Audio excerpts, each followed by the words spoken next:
your devotion.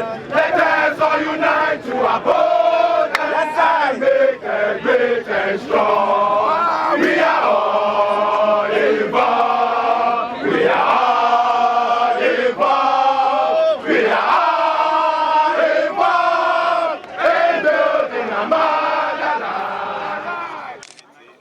My name UN Ambassador I'm here to witness the convention of this particular event, but it came to our notice that when we got here this afternoon around 4 p.m., we saw political all over in this stuff. And my question is, who is stopping this convention? These people coming to speak to us are coming to liberate us, teach us something about Africa. Why are they stopping it? Why are they stopping it? Don't they want Africa to move forward? Don't they want the youth of Africa? Give us the freedom to live as our people that we want to be. We need that freedom as an African, that freedom as the people of Africa to live and exploit ourselves. Our raw materials belongs to us. We need to manufacture them right here so that we can take care of our people. Enough of the begging, enough of the borrowing of the money from the IMF. We are tired, governments of Africa. We need to come together and build a better Africa for us. Thank you so much. UN Peace Ambassador Ishmael Morrison Chega. Who are you? I'm from Ghana.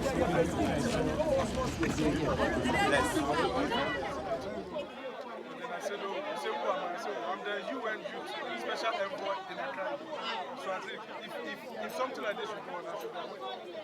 But I think there was no any official cancellation of the program. It was just an immature way of cancelling things because it was supposed to be very official. Okay, stop. So that at least this morning, and then you are aware, at least we could manage the issue. But everybody should be here and they say it's cancelled. We don't cancel things like that. You know, so we were here to attend the program, you know, so to witness these giants of Africa. You know, so and then we were told that it's cancelled. And then that's why we are still agitating to know why. And that's why we are still here. So we think that the cancellation is all about the fear behind the voices who are on the program. You know, because these are people. You see, there's one thing that we young people are supposed to understand is if you research and you look at the scope of Africa, you could realize that every leader in power within the African countries are in one side, and all the oppositions within Africa are in one side. So there are two forces. So this program is all about forces fighting. It's not about us, it's about forces fighting each other. Because oppositions within the African territory and also government in powers within the African territory. It's just like you and your brother in the house. He belongs to that party and I belong to that party. So imagine the crisis that will cause. So this is more of a political party on top, so which is above us. Because if not, why will our leaders stop the program for what? Year of return, Stone Boy show they didn't stop it. But this is a revolutionary Pan-African activity that unites Africans together and stopping it. For what reason? So these are more forces fighting. And when 12 are fighting, the girls we are those suffering. So I think that is the cause. So we want Africans to wake up, to realize their value, and also to take power into their hands.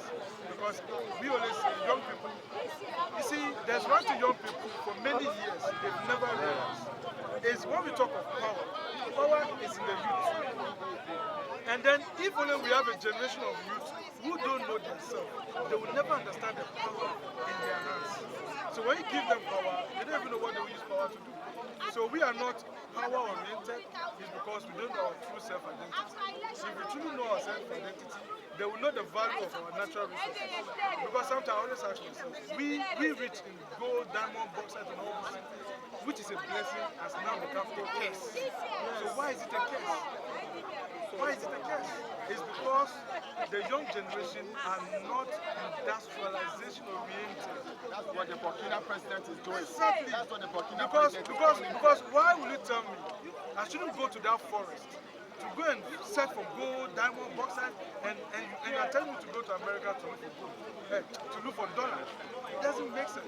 So the young generation of Africa are only seeing dollar as the resources, and then they are forgetting their natural resources. With this white people are also coming back to take the resources. So if we don't know how to make use of the diamond, then we'll be poor forever. So that's what we are saying. The new voice of Africa shouldn't be awakening the youth, but industrializing the youth.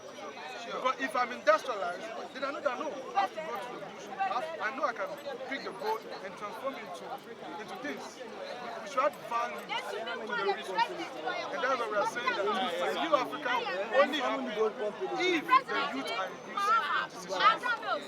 And that is what is important. And that is why we are calling the youth that dollars is not what you should chase, but chase your natural resources.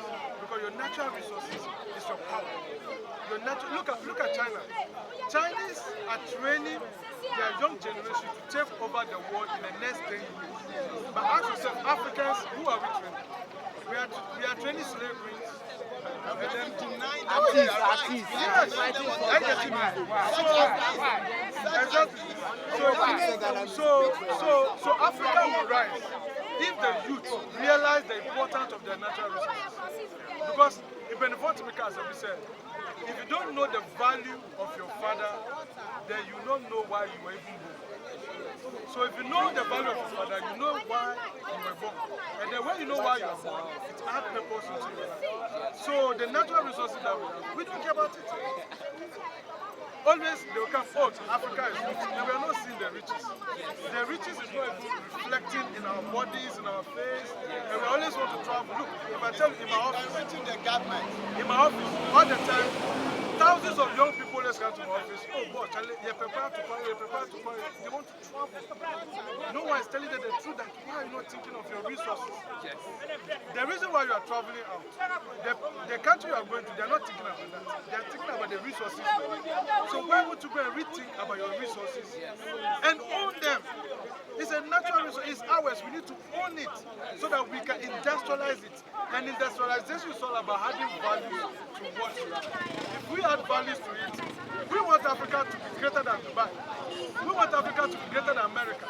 We want Africa to be greater than China. So until Africa will be greater than all these countries, unless we know how to add values to the resources that we need. And the power who can do that is the youth.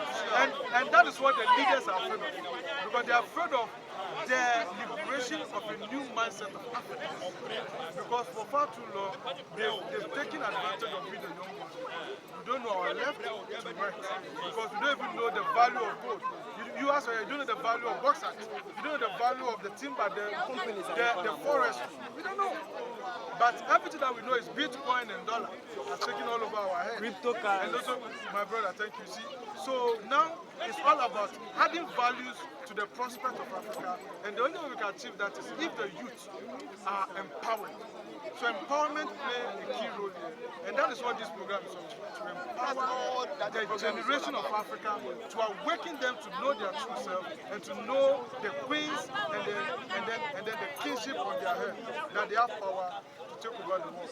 So Africa, the richest continent yet the poorest. When the rich man begins to cry for help in his content, tell me, how can the poor rest? We have traded our birthright for guns, pounds and dollars, just look within our rivers. Unimaginable wealth that lies beneath the dew of our earth soil. Diamond, gold, cocoa, ivory and timber, just to name a few, amidst the large business of oil. So please allow me to ask Africa. Why? We have enough to feed the rest of the world, including every hungry mouth in Africa. Yet we subject our own brothers to war, starvation and massacre. And of all the continents, we are known as the #1 bloodsucker, the backtracker, but we all still remember that once upon a time we used to be far, far richer. So please allow me to ask Africa. Why? We provide the rest of the world to feed the rest of the world, including every hungry mouth in Africa. Yet we subject our own brothers to war, starvation and massacre. And of all the continents, we are known as the #1 bloodsucker, the backtracker, but we all still remember that once upon a time we used to be far, far richer. So please allow me to ask Africa. Why? We provide the rest of the world with the largest amount of minerals. Yet we wallow in poverty with all our religious leaders, economic gurus and academic generals. And every now and then, the rest of the world get to attend all our funerals. So please allow me to ask Africa. Why? How independent is our independence? How free is our freedom? Why have we allowed evil to take residence and allowed corruption to rule rule our kingdom? Why have we allowed politics and religion to undermine our intelligence? What happened to the ancestral wisdom? Oh, Africa. Why? We produce cocoa, yet how many of us can afford the chocolate bar? If after all these years we still cannot process our own raw materials, I'm sorry to say we still do not know who we are. And I find this phenomenon to be too bizarre, which is why I keep asking Africa. Why? We are quick to blame it all on our colonial masters, but the problem actually is with our psychological monsters. I don't think this has anything to do with our blackness, because forever we wear our skin, and oh yeah, some of us with so much gladness. So if I be an African till the day I die, then please allow me to ask Africa. Why can't we break those chains that hold us bound to mental slavery? Why can't we listen to the prophets, Marcus Garvey, Fela Kuti, Robert Nesta Marley, Fabian, their musical delivery and political bravery? Why can't we emancipate ourselves from the stories that make us utterly inferior to the present world and throughout all of history? Oh, Africa. Has our blessing become a curse? Have we heard that our enviable world is to leave us west? I am still looking forward to the day where we shall once again boast of servant leaders and not just rulers. Men and women who will assume their political positions not for their selfish interests, not to fool us. A people who will not bow to the dictates of neocolonialism, even at the face of guns and bullets. Oh, Africa.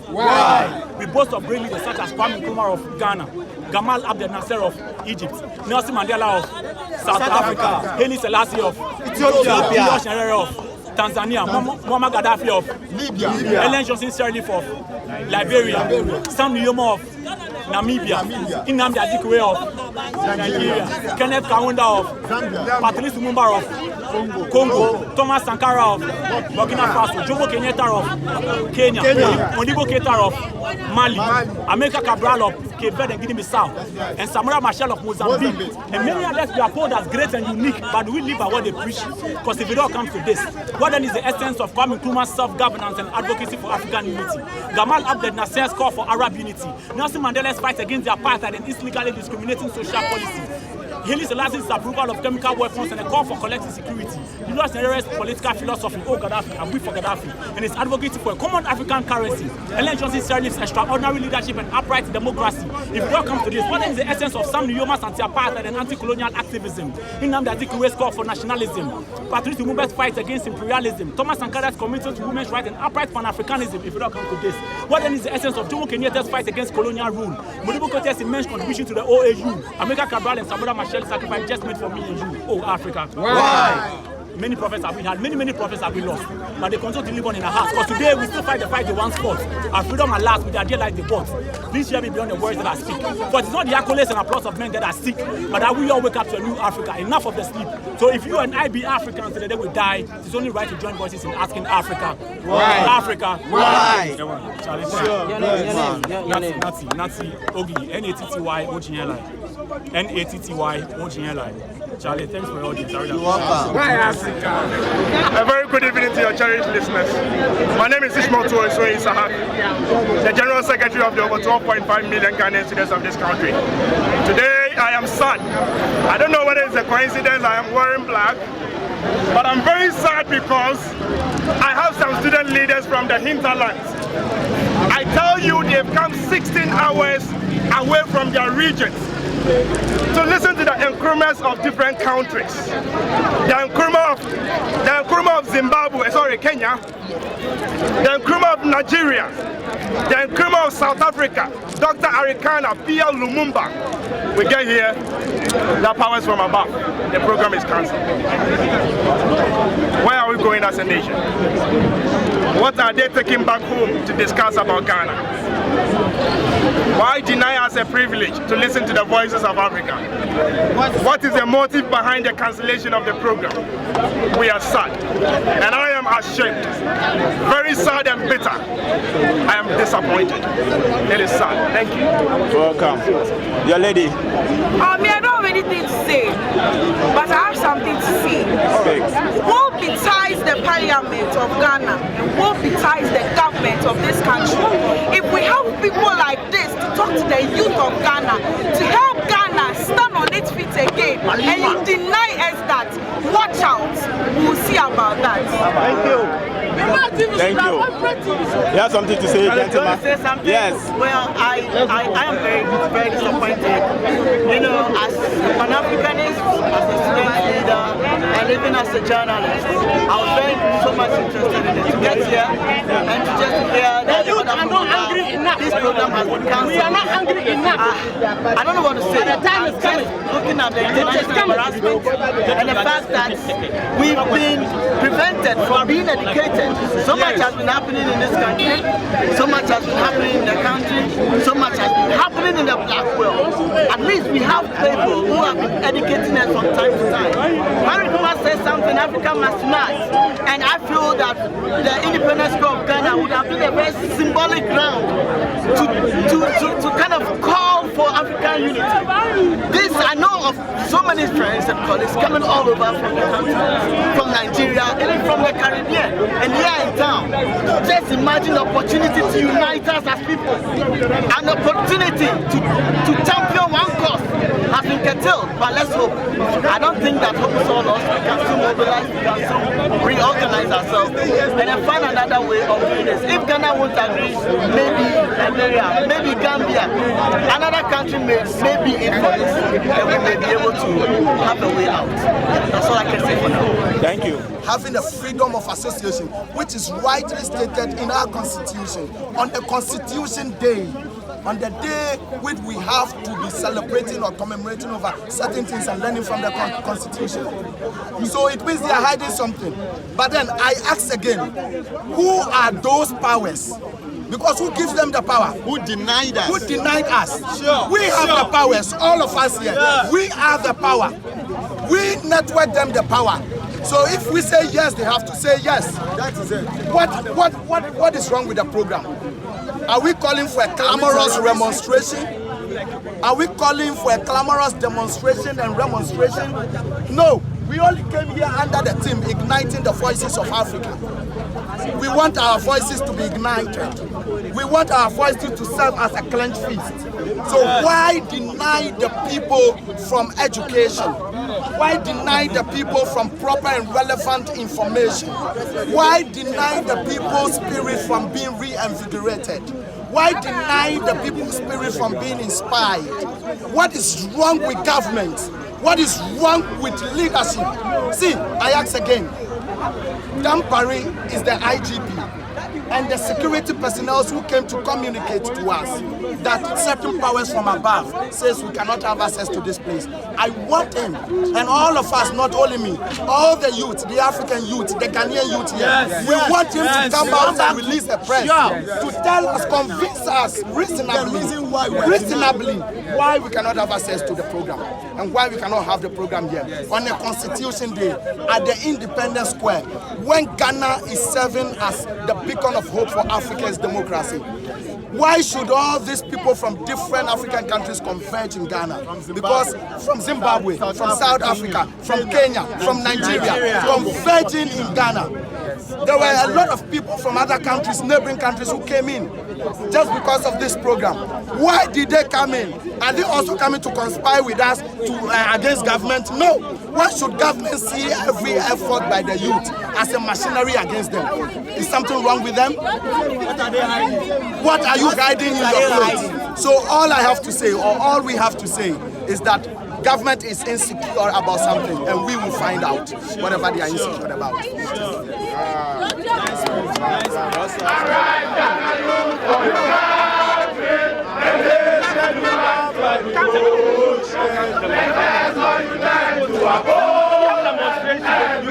Let's